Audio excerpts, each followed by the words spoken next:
Desde muy joven, Schliemann albergó en su interior una pregunta que le acompañó durante toda su vida. ¿Estaba la poesía de Homero reflejando una realidad tangible?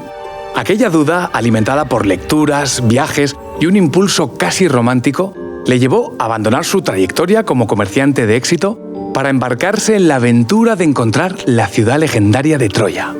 En aquella empresa, Schliemann excavó, descubrió tesoros, removió vestigios, se enfrentó a autoridades e improvisó métodos de exploración, pero sobre todo vinculó la literatura clásica a la arqueología.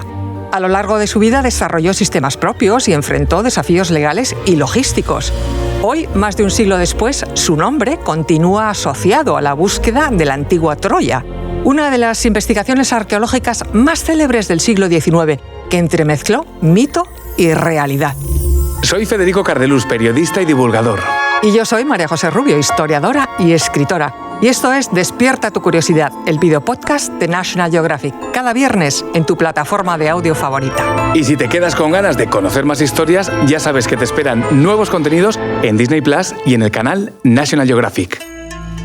La ciudad de Troya aparece como escenario en la Ilíada, el extraordinario poema épico que el mítico Homero compuso entre los siglos VIII y VII a.C. en la Jonia griega, actual costa occidental de Turquía. En aquel relato, probablemente de origen oral, Troya era descrita como una ciudad situada en Asia Menor, asediada durante años por los griegos y gobernada por el rey Príamo hasta su total destrucción. Aquel hecho marcó el fin de una época mítica que llevó a debate su existencia real. Hasta bien entrado el siglo XIX, la mayoría de estudiosos consideraban que Troya era más bien un escenario perteneciente al terreno del mito literario y no al de la historia. Sin embargo, el desarrollo de la arqueología moderna y el interés por demostrar su existencia llevaron a buscar su emplazamiento real en la región de los Dardanelos. Pero, ¿quién fue el promotor principal de aquella búsqueda? Ese honor corresponde a Heinrich Schliemann, quien desde muy joven demostró un fortísimo interés por los relatos homéricos. De hecho, según sus memorias, fue una ilustración de Troya en llamas en un libro de historia infantil lo que despertó su curiosidad e interés por la ciudad. Heinrich nació el 6 de enero de 1822 en Neubukov, en Alemania, y se crió en un ambiente rural, humilde, muy modesto. La temprana muerte de su madre cuando él tenía 9 años limitó todas sus posibilidades educativas, haciendo aún más precaria su infancia. Su padre, alcohólico y sin recursos económicos, distribuyó a sus 9 hijos entre los tíos, desentendiéndose de su crianza. Así que Heinrich se vio obligado, de hecho, a abandonar la escuela a los 14 años para trabajar como aprendiz en una tienda de comestibles. Durante su adolescencia trabajó en distintos oficios, hasta trasladarse a Hamburgo con la intención de emigrar a Venezuela. Sin embargo, un naufragio frustró el viaje y terminó en Ámsterdam. En aquella etapa, con 22 años, aprendió no solo holandés, sino además otros 6 idiomas: inglés, español, francés, portugués, ruso, italiano, griego y árabe, que perfeccionó de forma autodidacta con muchísima facilidad, basado en un método propio que consistía en leer y memorizar literatura de calidad. Esto le valió para progresar en el mundo del comercio internacional, algo que culminó en 1846, cuando fue enviado a San Petersburgo como representante de una empresa. Se estableció de forma definitiva en Rusia y tras años de actividad fundó su propio negocio. Vivió en primera persona la guerra de Crimea entre Rusia y Turquía, aunque para él no fue algo negativo, ya que acumuló una fortuna dedicándose al comercio de suministros. Paralelamente participó en transacciones con oro californiano y otras mercancías que ayudaron a ampliar su patrimonio. Una estabilidad que le permitió viajar por el mundo y retirarse relativamente joven. A los 30 años ya tenía una enorme fortuna. Ese tiempo libre del que gozaba muy joven lo invirtió en seguir estudiando lenguas antiguas, historia y literatura clásica. Así, durante la década de 1860, comenzó de forma sistemática a interesarse por los lugares mencionados en los textos homéricos. Todo ese interés derivó en un viaje por Grecia en 1866, donde visitó Ítaca, el Peloponeso y la región de Tróade en Asia Menor. Este fue el momento donde conoció a Frank Calvert, el hombre que cambió su vida para siempre. Conozcamos, si te parece, María José, quién era este Calvert. Estudioso británico y diplomático, era dueño de unos terrenos en la colina de Isarlik. Y este último dato es clave porque, según el propio Calvert, estaba convencido de que aquel lugar correspondía a la antigua Troya. Schliemann adoptó esa hipótesis como válida y decidió emprender excavaciones en aquel sitio. Con un permiso parcial obtenido por el Imperio Otomano en 1871 para excavar en Isarlik, comenzó a abrir grandes zanjas y a retirar capas y capas de sedimentos. Fue en 1873 cuando anunció el hallazgo de oro, joyas, vasos y plata, lo que identificó como el tesoro de Príamo, rey mencionado en la Ilíada. Además de objetos, aparecieron también diferentes niveles de asentamientos, lo que ayudó a deducir que fue un terreno habitado durante siglos. Se asumió una conexión directa con la Troya homérica, algo que las investigaciones posteriores pusieron en duda. Porque aunque sí que pertenecían a varias ciudades destruidas y reconstruidas entre los siglos III y XIII a.C., la única que podía guardar relación directa con la Ilíada era la llamada Troya 7. Para Schliemann, aquellas evidencias eran la confirmación de su hipótesis inicial de la existencia de Troya en la realidad y no solo en la literatura.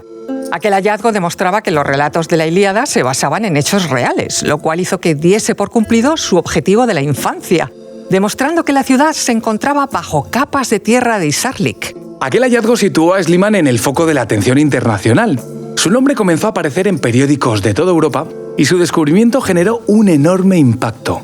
Para muchos, se trataba de la primera vez que un mito clásico se materializaba ante los ojos del mundo moderno. Aquello supuso un avance considerable para el conocimiento de la civilización micénica, pero también trajo consigo cierta controversia. Las autoridades otomanas acusaron a Schliemann de contrabando por sacar del país clandestinamente y sin permiso las piezas descubiertas. Fueron varios meses de negociaciones hasta que Schliemann accedió a pagar una multa y entregar parte del tesoro al Museo Imperial de Estambul.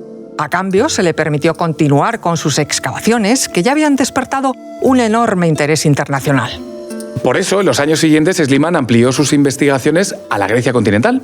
En 1874 se trasladó a Micenas, la ciudad que Homero describía como el poderoso reino de Agamenón.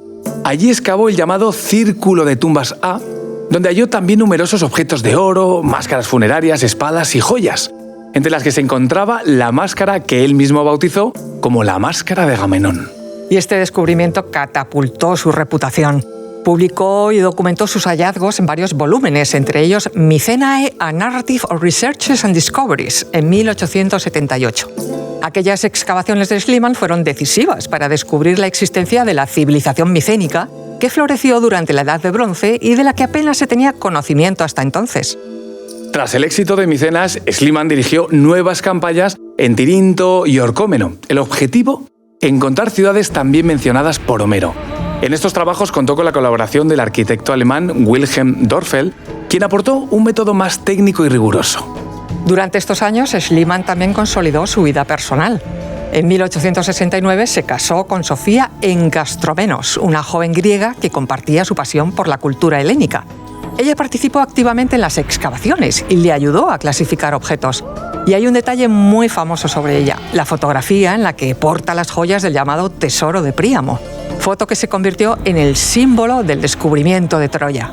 Con toda su vida profesional y personal cimentada en Atenas, Schliemann mandó construir una residencia de estilo neoclásico que llamó Palacio de Ilión. La casa, inspirada en la arquitectura de la Grecia antigua, se convirtió en un lugar de encuentro para arqueólogos, diplomáticos y estudiosos. Fue el ejemplo perfecto del prestigio que su apellido logró. Algunos años más tarde, ya en la década de 1880, Schliemann emprendió una nueva campaña de excavaciones en la ya conocida colina de Isarlik. En esta ocasión contó con la colaboración de Wilhelm Dörpfel, un joven arquitecto alemán especializado en arqueología y en el estudio de estructuras antiguas. En aquella ocasión identificaron hasta 9 niveles distintos de ocupación en la colina, y el séptimo, el conocido como Troya 7, mostraba evidencias claras de incendio y destrucción violenta. En efecto, este nuevo hallazgo confirmaba que sí, que Troya existió y que estaba allí. Su datación, de hecho, coincidía con el periodo en el que la tradición homérica situaba la guerra de Troya, en torno al año 1200 a.C. Estos descubrimientos los publicó en 1884 en Troya, resultados de las investigaciones y descubrimientos más recientes en el emplazamiento de la Troya de Homero. Los estudios posteriores mostraron que Troya no fue una sola ciudad, sino una sucesión de asentamientos superpuestos a lo largo de más de 3 milenios. En el periodo homérico narrado en la Ilíada, era más bien una ciudad fortificada con murallas de piedra, viviendas de adobe y una economía basada en el comercio. Aquella realidad histórica, aunque distinta a la narración épica, ofrecía un trasfondo verosímil para la guerra descrita por Homero. Durante los siglos XX y XXI, Troya ha sido objeto de excavaciones constantes. Por ejemplo, de ahí se obtuvieron resultados más precisos sobre sobre su estructura y evolución que nos han permitido conocer mejor la vida cotidiana en Troya.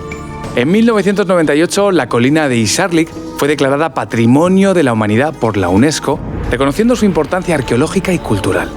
Y de toda su vida, el pasaje más polémico fue el destino de los objetos que halló.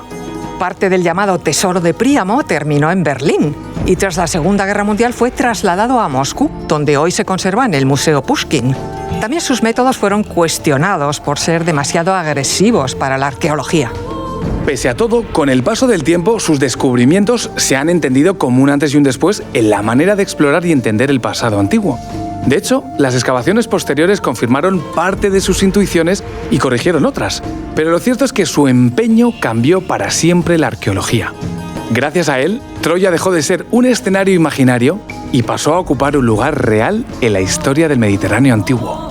Schliemann repetía de niño que iba a encontrar la ciudad de Homero, y lo hizo. Tal vez no halló la Troya exacta de los poemas, pero sí la prueba de que los mitos pueden tener raíces profundas en la historia. Más de un siglo después, la colina de Isarlik sigue siendo un punto donde literatura e historia en mayúsculas se cruzan, tal y como Schliemann se propuso demostrar. Esto es Despierta tu curiosidad, el videopodcast de National Geographic, cada viernes en tu plataforma de audio favorita. Y si te quedas con ganas de conocer más historias, ya sabes que te esperan nuevos contenidos en Disney Plus y en el canal National Geographic.